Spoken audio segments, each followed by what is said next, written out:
Goeiemôre Katekesasiemaats. Vandag doen ons les 14 wat uit Rigters 1 tot 10 kom. Nou, Rigters is 'n boek in die Bybel wat in die Ou Testament voorkom. So jy kan 'n bietjie gaan soek daar in jou Bybel en dan kan jy 'n bietjie vir mamma vra om saam met jou daardeur te lees. Nou die groot ding waaroor hierdie gedeelte gaan, is dat God het sy volk gestraf oor hulle sonde. So hulle het elke keer weer teruggegaan na die afgode, ons sal nou net weer mooi daarop ingaan, en hulle het verkeerde dinge gedoen. En dan as hulle vra vir die Here om hulle te vergewe, het hy hulle elke keer vergewe. So hy is genadig wanneer die volk berou het. Kom ons gaan kyk 'n bietjie nader na die volgende goedjies wat gebeur het. Kom ons wag nou net gou. Daar sy. Nou die Rigtertyd. Dit is 'n tyd waar Israel nou in die beloofde land gebly het. Uit die vorige lesse kon jy nou mooi onthou, hulle het oor die Jordaanrivier getrek binne in Kanaan in. En daar het hulle toe nou al die verskillende stamme ingedeel en hulle opdrag van die Here was dat hulle daai beloofde land moet inneem. Nou na Joshua se dood word die volk ontrou aan die Here. Nou dit beteken dat hulle verkeerde dinge begin doen het. Hulle het vergeet van die Here, hulle het nie meer elke dag gebid en gesing en Bybel gelees nie. Hulle het ontrou geraak, so hulle het allerlei verkeerde dinge begin doen. En toe het Israel nie die Kanaaniete uitgeroei soos wat die Here hulle beveel het nie. Nou die Kanaaniete was die mense wat in daai deel gebly het, wat hulle moes uitroei sodat hulle daai land in besit kon neem. Hulle het opgehou om dit te doen. Hulle het ook begin afgode dien, want die mense wat in Kanaan gebly het, was nie gelowige mense nie. Hulle het nie in die Here geglo nie, hulle het in afgode geglo. Nou dan die Israeliete saam met hulle begin om hierdie afgode te dien. En dan, belangrik, die Here het hulle nie verlaat nie, maar hy straf hulle. So hy het nie vir hulle gesê, ek is nou nie meer jou Here en ek wil niks meer met jou te doen hê nie. Nee, hy het hulle gestraf sodat hulle kan leer uit hulle foute. Net soos mamma en pappa jou partykeer straf as jy verkeerde dinge doen. Dus as jy jok, dan sê hulle, goed, ons vat jou selfoon weg vir 'n week, of jy mag nie TV kyk nie, of hulle vat jou gunsteling speelding. En hulle sê, omdat jy vir ons gejok het, mag jy nie met hierdie speelding speel nie. En as jy later weer beter optree, dan gee hulle dit vir jou terug. En dit is presies hoe die Here met sy volk gewerk het. Nou baie belangrik is, vir 450 jaar het dit so aangehou. Hulle het vergeet van die Here, dan doen hulle sonde, hulle aanbid afgode, en dan kom hulle weer terug na die Here toe, die Here vergewe hulle, en dan doen hulle weer verkeerde goed. So dit het vir 450 jaar so aangehou. Maar God het 'n plan gehad. Hy het 'n rigter aangestel om die volk te verlos. Nou 'n rigter is 'n persoon wat die volk rig. So dis met ander woorde soos 'n leier vir die volk. Belangrik, dit was nie 'n koning nie, want die Here is hulle koning. Dit was net 'n rigter. So daar was 4 groot rigters. Dit was Otniel, Barak, saam met Deborah, sal nou mooi daarop ingaan, Gideon en Jefta, en dan ook Simson, daar was 5. En dan was daar kleiner rigters, soos Samgar, Tola, Jair, Ebsan, Elon en Abdon. Ons gaan nou mooi op elkeen ingaan. Nou, Otniel. Nou, Otniel het aan 'n engel van die Here het verskyn by Bogan aan hulle, aan die volk nou. En hy wys die Here beskerm en bewaar hulle. So wat gebeur is die engel van die Here het aan hulle verskyn en omdat hulle ongehoorsaam was het en die Here nie daarvan gehou dat hulle sonde doen en afgode aanbid nie, hulle het hulle self nie bekeer nie. So die Israeliete het in afgodediens verval, sodat God hulle moet straf. Nou hier kan jy sien, Koning Kusan Risataim, dis 'n moeilike woord, maar jy hoef nie te onthou wat sy naam is nie, jy moet net onthou, dit was 'n koning van Mesopotamië, wat toe nou die Israeliete kom verslaan het. Die Here het dit toegelaat om sy volk 'n les te leer. So hy het gekom en toe het hy die Israeliete vir 8 jaar lank onderdruk. Nou dit beteken, hy was die heeltyd daar om die lewe vir hulle moeilik te maak. En so onthou hulle weer van die Here en hulle vra dat die Here hulle asseblief moet help. En die Here luister na hulle hulpgeroep en hy stuur vir Otniel. Nou dit is daar waar hierdie oom, waar hy inkom. Hy kom om die volk te verlos van hierdie slegte koning wat hulle so onderdruk.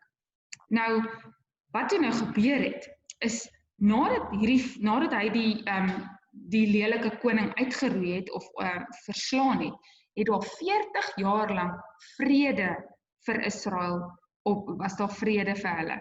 Met ander woorde, dit het goed gegaan met hulle. Hulle was almal rustig, daar was hulle die Here aanbid, daar was nie konings wat hulle onderdruk het nie, dit het goed gegaan, omdat hulle ook dankbaar was vir die Here. Nou die volgende rigter waarvan ons nou gaan leer is Ehud. Nou die Israeliete het weer mettertyd begin losbandig lewe. Nou losbandig beteken, wanneer ek dinge doen waaroor my ouers nie sal bly wees nie, waarop hulle nie sal trots wees nie, maar nog minder wat verkeerd, of nog meer wat verkeerd is in die oë van die Here. Hulle het heidense afgode gedien, hulle het somme openlike heidense seremonies bygewoon. Nou, 'n heiden is iemand wat nie in die Here glo nie. So dit is wat heidene beteken. En as ons hulle seremonies bywoon, dan sê dit eintlik dat ons ook dieselfde goed glo as hulle. So dis wat hulle toe begin doen het. En die Here het toe vir Eglon van Moab gestuur om teen hulle te kom oorlog voer. Nou die Eglon was 'n baie groot man. Eglon verslaan maklik die Israeliete en hy toe gaan woon in Jerigo. Nou onthou julle Jerigo. Dit was daai stad wat hulle heel eerste ingegaan het. Hulle het met die ramshorings, hulle het 7 keer omgeloop, elke dag 1 keer en die laaste dag 7 keer en toe het hulle op hulle ramshorings geblaas en toe al die mure in mekaar geval. Onthou julle dit? Goed, nou hierdie koning Eglon gaan woon sommer in Jerigo. En hulle het intussen weer die stad opgebou, maar sonder die mure wat al vroeër was. Nou jy kan onthou dat Josua die volk destyds laat beloof dat hulle Jerigo nie moes herbou nie, want die persoon wat dit wel gaan doen, sou ten koste van sy eie kinders te doen. Met ander woorde, dit sou nie goed gewees het vir sy eie familie nie. Nou 18 jaar lank moes hierdie Israeliete belasting betaal aan Eglon. Nou belasting is iets wat ons nog steeds betaal. Dit is geld wat jy betaal aan, ons betaal dit aan die regering oor en hulle gebruik daai geld om ons land in stand te hou. Maar as hulle aan 'n koning soos Eglon belasting betaal, hy het dit nie na hulle toe teruggeploeg nie, hy het dit gehou.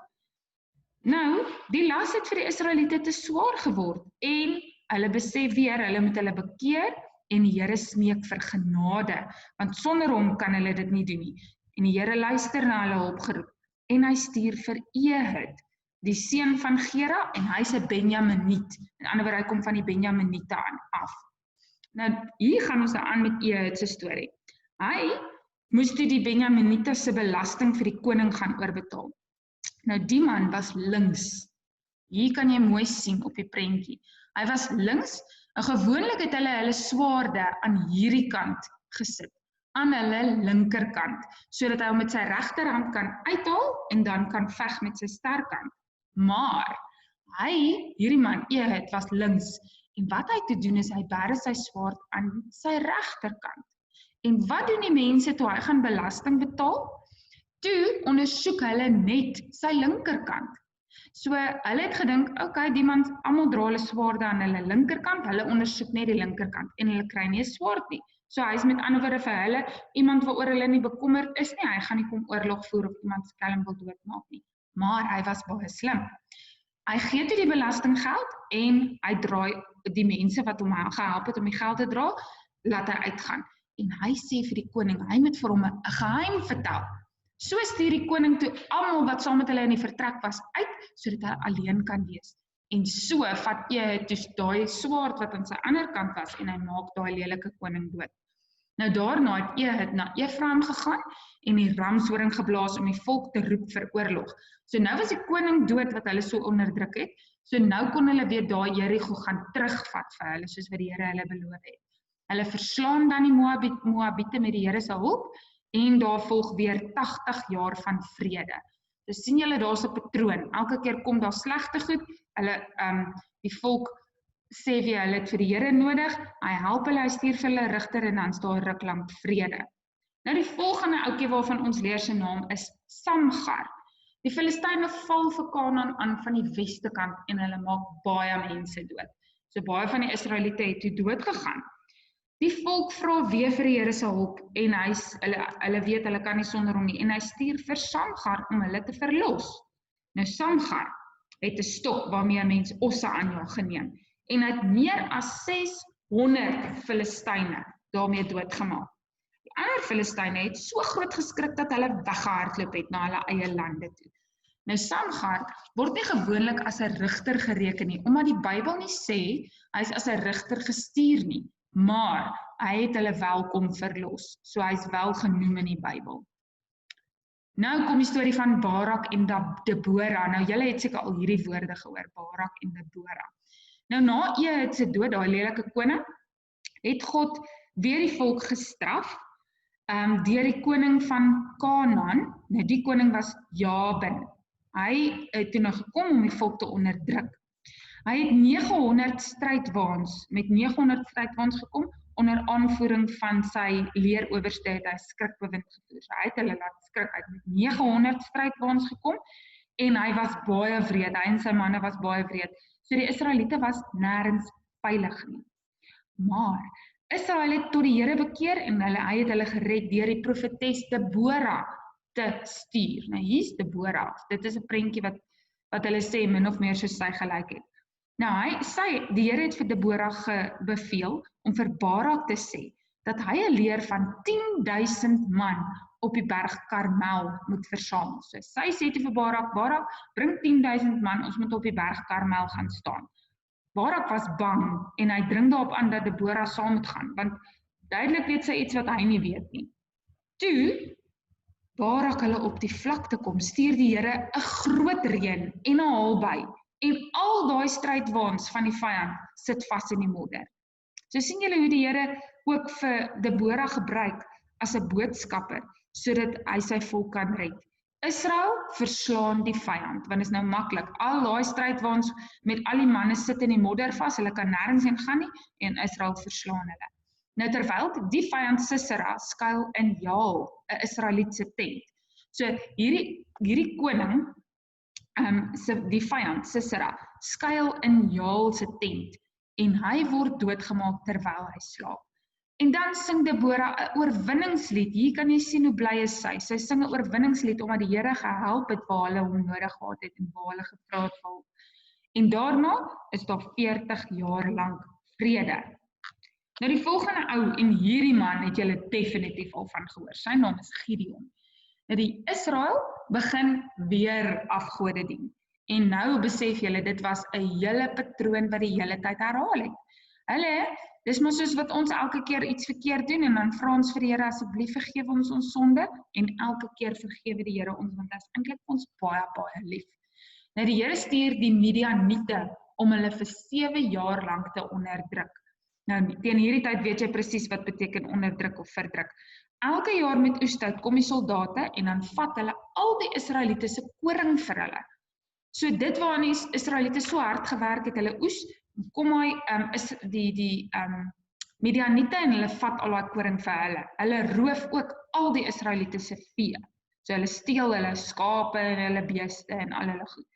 Nou bid die volk tot God en vra dat hy hulle moet help, en hy stuur 'n profeet om hulle te wys op hulle sonde, of hulle te sê, kyk hoe sondig julle, en julle doen verkeerde dinge, julle moet julle bekeer. Daarna stuur God vir Gideon om hulle te verlos. Skus, daar's 'n spelfout. Hy het hulle kom verlos. Nou wat hy toe nou doen, is Gideon was Joas se seun, hy was eendag besig om skelm koring te dors, omdat hy so bang was vir die Midianiete, hulle was baie wreed. So skelm het hy toe eendag gaan koring dors, en daar verskyn 'n engel van die Here aan hom en hy sê vir hom, die Here is met jou, dapper held. Ek dink 'n bietjie hoe bly moes hy gewees het om daai boodskap te kry. Maar Gideon was eers 'n bietjie deurmekaar en hy weet nie heeltemal hoe kan hy nou hierdie glo wat hy nou hier sien nie. Die engel antwoord hom dat die Here hom roep om die volk te verlos. Maar Gideon is nie seker wat hy hier hoor is reg nie en hy vra vir die Here vir 'n teken as bewys dat dit waar is. Nou hy het 'n ete vir die engel voorberei wat hy op 'n plat klip neergesit het. Nou ek het nou sommer 'n plat klip foto gaan haal en hier kan jy sien min of meer hoe 'n plat klip gelyk het. Dis nie te sê dit presies so gelyk nie, maar hy het die kos nou daar neergesit. En toe vra hy vir die engel, hy moet vir hom wys dat dit regtig waar is. En die engel het met die punt van sy staf daaraan geraak en dit het als aan die brand geslaan en dit het als verteer, so daar was niks van daai kos oor nie. Gideon het nou 'n altaar gebou en hy het dit genoem, die Here is vrede. So toe weet hy, hierdie kom van die Here af. Nou daarna het Gideon, hy's een nag het hy bevel van die Here gekry, om die altaar van Baal, nou hierdie altaar was sy pa se, om te gooi. Nou hier is 'n prentjie van min of meer hoe Baal gelyk het. Maar dit was net 'n afgod wat hulle aanbid het. So hy het 'n beeldjie gemaak van die Baal, sy pa, en toe gooi hy die beeldjie om. En hulle het vreeslike bygelowe gehad. Hulle het 'n boomstam gehad wat blykbaar heilig was volgens hulle. Hulle het die heilige boomstam van Astarte genoem, die koningin, die godin van vrugbaarheid. En hy het daai boomstam in stukke gekap. Hy het ook 'n bul geslag en dit aan die Here geoffer. So hy het al hierdie lelike afgode het hy probeer vernietig, sodat die volk moet besef dit wat hulle doen is verkeerd. Nou die inwoners van Ofra wou hom doodmaak die volgende oggend toe hulle sien wat hy gedoen het. Maar sy pa het hom nie uitgelewer nie en hy het gesê dat as hierdie Baal regtig 'n god was, dan moes hy vir homself geveg het, dan sou hy nie omgestamp geword het nie. En dit is eintlik so fantasties, want jy kan hier sien dat Gideon se pa tot geloof gekom het, en hy het besef, hierdie is net 'n afgod, dis nie 'n regte ding nie. Nou Gideon het op die bevel van die Here vir hom 'n leer van 32.000 man bymekaar gemaak, om teen die Midianiete se leer van 135 mans te veg. Nou hier kan jy weer sien, 32.000 teen 135.000 is 'n klein bietjie min mans, nee. Maar hy het weer vir die Here gevra vir 'n teken. En wat doen hy toe? Hy het 'n stukkie wolvlies gevat. En hier is 'n prentjie van 'n stukkie wolvlies. En hy het dit op die dorsvloer neergesit. En toe vra hy vir die Here om dit net op hierdie stukkie wolvlies te laat dou, maar om dit rondom die velletjie, rondom die grond, moet dit droog wees. En wat gebeur? Gideon tel dit op en hy's sopnat, maar dis kurkdroog rondom. Maar hy vra nog 'n teken, en hy sê hierdie keer moet die wolvlies droog bly en die grond rondom moet nat wees. En die Here het dit ook so laat gebeur. Hy was baie geduldig met Gideon. Toe was Gideon seker dat die Here vir Israel sal verlos. Die Here wou Gideon nog toets om te kyk of hy ten volle op hom vertrou. Hy moes die skrikkerige mans terugstuur. So van daai 35.000 mans, 32.000 mans, het hy die skrikkeriges teruggestuur. Toe bly daar net 10.000 man oor. Toe sê die Here vir hom, goed, laat hulle water drink uit die rivier uit. Die mans wat met hulle die water met hulle hande skep, dis 300 mans gewees. Die res het gekniel om te drink, soos 'n hondjie. Nou net daai 300 mans mag by Gideon gebly het. Die res moes huis toe gaan. Nou dit beteken, hulle was 300 mans teen 135 mans van die vyand. Nou moes hulle gaan veg. Maar God wou aan sy volk wys dat net hy alleen hulle kan verlos.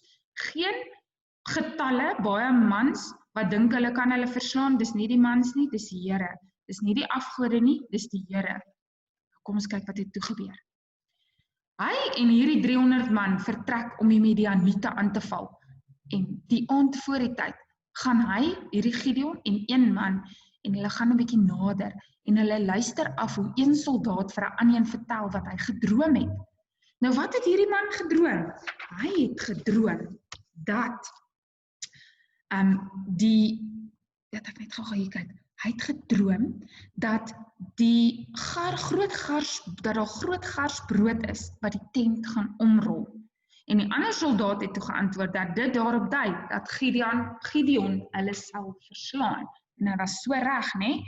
Maar toe hy hoor wat daai soldaat vertel, toe weet Gideon dat die Here met hulle is en dat hy hulle sal help. Hy verdeel toe daai 300 mans in 3 groepe en hy gee 'n teken. So hy sê toe, goed, hierdie 3 groepe moet op verskillende plekke rondom hierdie Midianiete staan en dan gaan hy 'n teken gee en dan moet hulle gelyk op die ramshorings blaas. En daar was fakkels, soos 'n vlammetjie wat hulle in kruike gebêre het. En wanneer Gideon op daai die teken gee en hulle op die ramshorings blaas, moet hulle daai kruike breek. Dan klink dit verskriklik erg. En dan moet hulle gelyk skree vir die Here en vir Gideon. Wat gebeur toe met die vyand?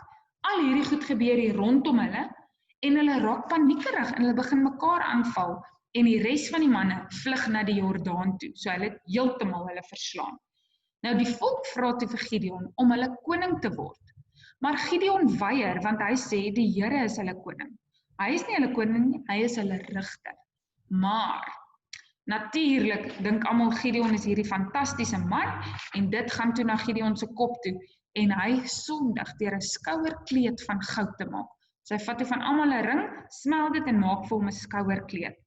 En later begin die volk hierdie kleed aanbid. In plaas van om vir God te aanbid hulle die kleed. Maar die Here het vir 40 jaar lank vrede in Kanaan gegee. Hier kan jy sien presies, hier is hulle fakkels en daar blaas hulle op die ramshorings.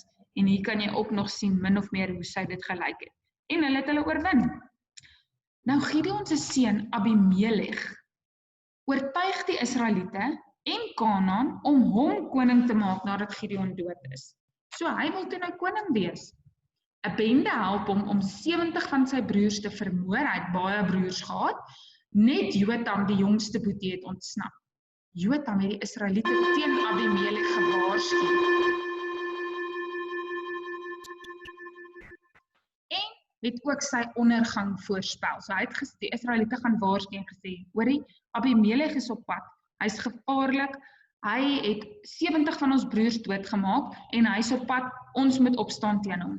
Nou sy regeringstydperk was vol striwelinge en verkeerde dinge. So terwyl Abimelech koning was daar nie goeie goed wat gebeur het nie. Die mense wou hom naderhand doodmaak. Nou toe 'n vrou 'n meelsteen. Nou dit is hoe 'n meelsteen lyk. Dis 'n groot swaar klip van 'n toring afgegooi en dit het op Abimelech geland en dit is hoe hy dood is. Nou na Abimelech se dood is daar 2 rigters gewees. Tola wat 23 jaar lank gerig het en Jair wat 22 jaar een was 23 en een was 22 jaar rigters. En na sy dood het die volk weer gesondig en afgode gedien. Maar wat kan ons sien is die groot les wat ons hier uitleer. Ons leer dat die volk elke keer sondig en sodra hulle besef hulle is verkeerd, dan vra hulle vir die Here om hulle te vergewe. En wat doen hy? Hy jaag hulle nie weg nie, hy vergewe hulle.